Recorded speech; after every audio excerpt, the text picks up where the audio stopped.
English one. Okay, so just, but I'm teaching definitely from the Hebrew one. Okay.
Okay, so this week is Parshat Noach,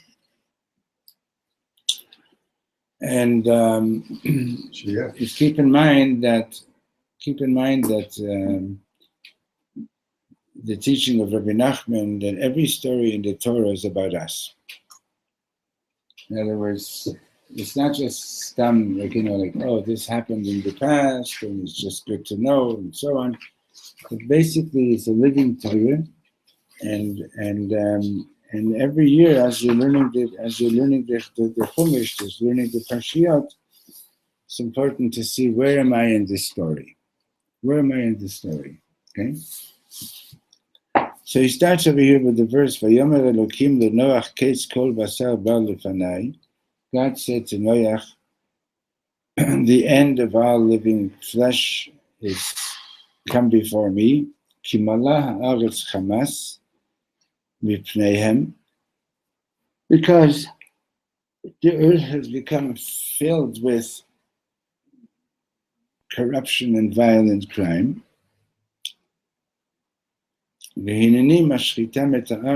So I'm going to destroy them together with the earth.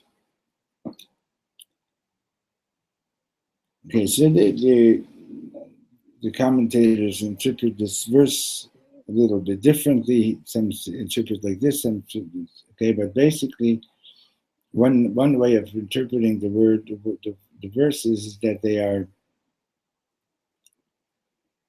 that not only are they corrupting themselves, but they're also corrupting all the other wildlife on earth as well. And Rashi brings up Medrash that because the question is, okay, if the people were corrupt, why did everything else have to be destroyed as well? And Rashi says that the animals were also not living according to the way they had been designed. In other words, they were crossbreeding, and the idea being that, as you know, the animals do pick up on their owners. They pick up a certain degree of the consciousness of the owner. As a matter of fact, there's a story in the Gemara about this rabbi that sold a donkey, I believe it was, to a non-Jew, and he came back a couple of days later. He said, "I want my money back." He says, "Why?" So he says, "Because yesterday I tried to get it to work, and it refused to work." So he says, "Oh, no problem." Goes over and tells the animal something in his ear, and he says, "It'll work." So he says, "What did you do? Magic?" So he says, "No. Yesterday was Shabbos, and this animal is used to not working on Shabbos. but because as long as he belonged to the Jews, there wasn't allowed to work on Shabbos. But I told him that you don't belong to a Jew anymore. You're allowed to work on Shabbos. So the Gemara says that Gentile was so amazed that he actually converted, became a Jew. In other words, when he heard that confusion for the donkey. Yeah, when he heard that what a human being does is significant to all of one's possessions, particularly to your animals, then he realized, like, wow, this Judaism is so special. I can be on such a level that even my animals sense it. So then he converted. Now, I don't know if you've ever seen, like, I once saw a book of portraits of dogs and their masters. Look alike.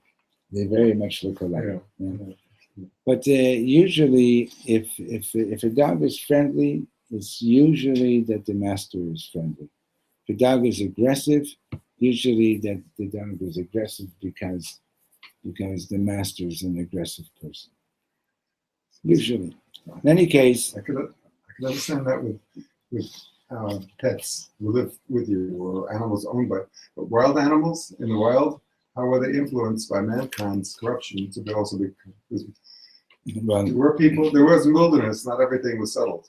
So the not that I'm explaining how, but basically what the Torah is teaching is that the human being is the leader of all of God's creation, and being the head. So if somebody's head is not in the right place and not functioning properly, it affects the whole body. Okay, so says Shlomo, Hashem amar Noach shuhu amed lashchit et haaretz. Hashem said to Noach, he's about to destroy the earth. אבל זה לא גרם לנוח להתפלל, but it didn't cause Noach to get up and pray. המפרשים שואלים, the commentators ask, הרי אברהם אבינו התפלל אפילו על העיר המושחתת סדום.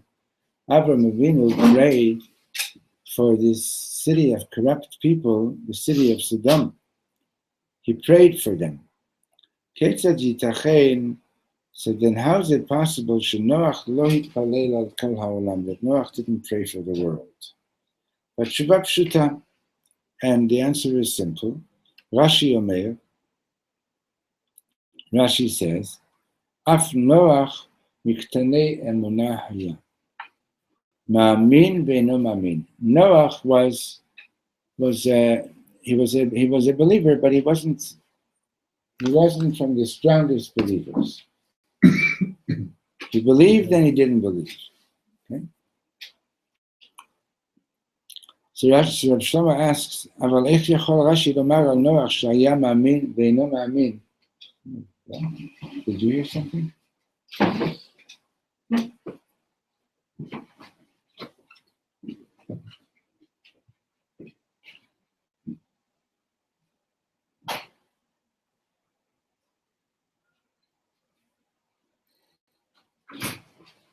Oh, Avi, good. Have a seat.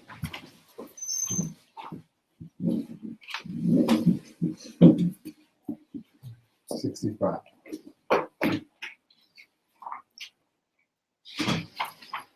So, אבל איך יכול רש"י לומר על נוח שהיה מאמין ואינו מאמין? So if Shlomo is asking, how could Rashi say that Noach believed and he didn't believe? בשעה שהפסוק מעיד עליו מפורש, איש צדיק תמים היה.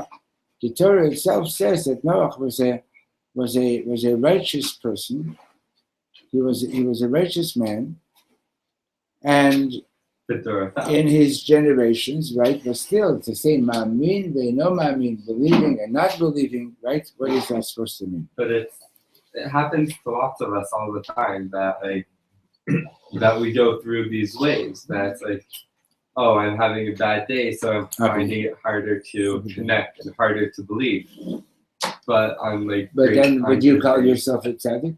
No, not at all. That's why I don't think The Noah Torah was calling calls himself a tzaddik. No, the Torah calls him tzaddik. Okay. It's not Noach himself calling himself tzaddik. The Torah is calling him a tzaddik.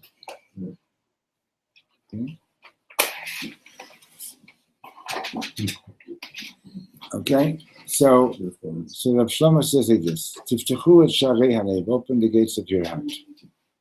Wow. Noach ha'amin b'Hashem. Noach believed in God, אבל הוא לא האמין שהשם מאמין בו.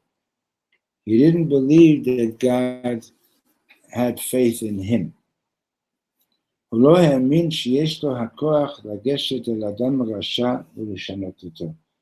He didn't believe that he had the capability of approaching a wicked person and changing him. אם אגש על יהודי שאינו שומר שבת, let's say I go over to a Jew who's not keeping Shabbos. ואומר לו, and I will say to him, אני רוצה לדבר איתך, I want to talk to you. יש לך במקרה כמה דקות, but you have a few minutes? בסדר. Okay, he says, מה אתה רוצה? What do you want? ואז אשאל שוב, and then I ask him further, אתה בטוח שיש לך פנאי? You sure you have the time? כן, yes, I have the time. מה? What do you want? יכול להיות שמעניין אותך לשקול אולי לשמור שבת? Is it possible that maybe you're interested in considering keeping Shabbos? כמובן, בדרך זו לא אשיג דבר. Obviously, with that kind of approach, I'm not going to achieve anything. גם נוח פועל כך. That's the way Noach was working. הוא בונה תיבה, he's building an ark, and do you know how long he spent, how many years he spent building the ark? 120 years. From the time that he started building the ark till the actual coming of the rains, it was 120 That makes years. more sense than the movies. The movie has to finish in 2.5 hours. Time lapse photography. Okay. אבל איננו מאמין אפילו בעצמו. But he has no, we're 65 lines from the bottom, Abby. אבל איננו מאמין אפילו בעצמו, but he doesn't believe in himself. Even in himself. So. Even in himself. כשהוא ניגש אל אדם הוא מציע לו בהיסוס. When he approaches a person, he suggests to him, but very hesitatingly, אולי אתה רוצה לחזור בתשובה במקרה? Maybe you want to do tshuva by any chance? שמעתי שיש תנועה כזו של חזרה בתשובה. I heard that there's about tshuva movement happening. אולי תצטרף אליה, maybe you want to join it. Okay. אבל אברהם אבינו, on the other hand, גוואלד, אסם, ריבונו של עולם, אני רוצה לעבור בעצמי לסתום. He says, Master of the world, I myself want to go personally to the Stom, להיות בתוך העיר, אעבור לשם. I'm ready to go and live in the city. ואעשה מהפכה, and I can bring about an entire revolution. Thank you. Right? Consider that once heard Rabbi Riskin say that he's sure that you would send a diver down to the bottom of Ellis Island, right? You know what Ellis Island is. That you'd find thousands of pairs of tefillin and shaykels and so on. Jews, when they were arriving in Israel, in America, they were told on the boats that America is different, chuck the religion, you know?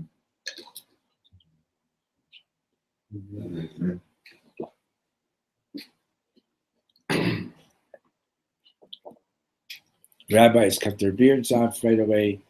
Like, like this is America, and they were afraid. Like, they were running away from the pogroms, and nobody had the certainty that they were going to be accepted. Back in that century, there were states that there were governors of states that didn't want to allow Jews in. Texas was one of them, I believe, and so on. That it wasn't like let's take take a place like, for example, Burlington, Vermont. Burlington, Vermont had a part of the city that Jews, still the 60s, the Jews weren't allowed to own property there. What about out west? Same thing. My parents wanted to move to Orinda. They were told. How many years ago was that? 1962. They were told that other people's kids wouldn't play with us. There's a movie about that called Gentleman's Agreement. Yeah. Anyway, now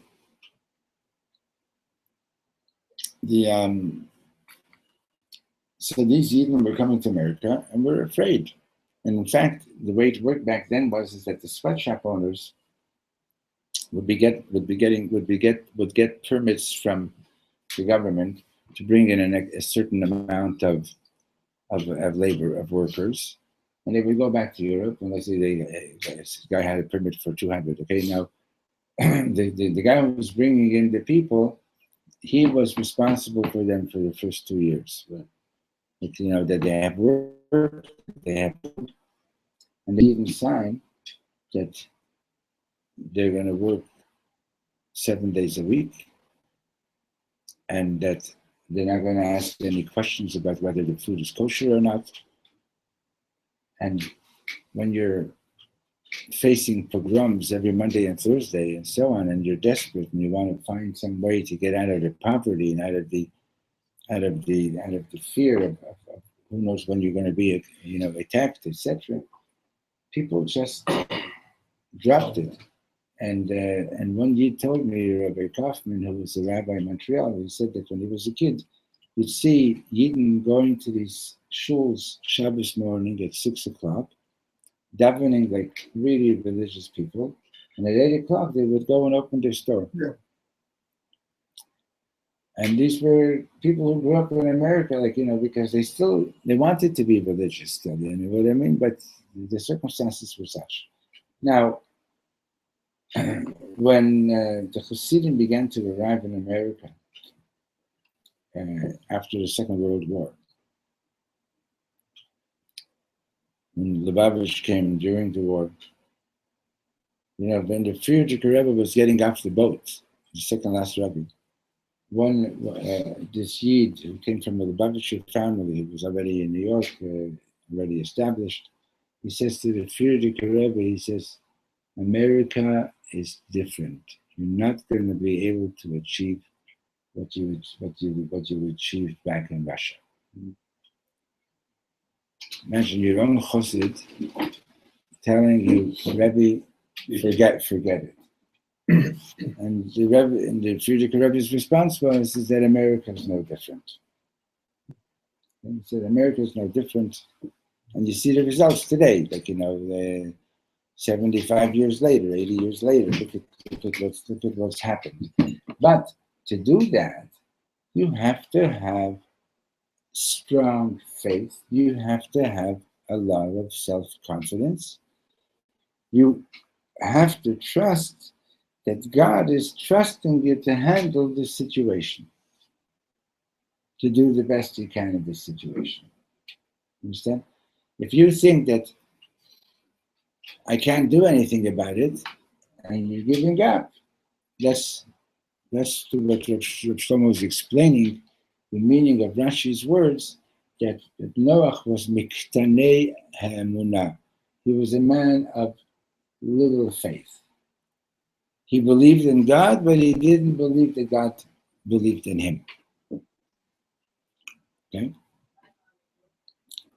This is a very, very basic, fundamental, really important principle in Yiddishkeit, is that The Yid has to know that whatever situation they're finding themselves in, Hashem is aware of that. Hashem is a partner in that, in your being in that situation. And Hashem is trusting you to do as much as you possibly can. But you have to have faith that God is trusting me to do something positive. If you walk into a community and you think that I'm not going to be able to do very much over here, right?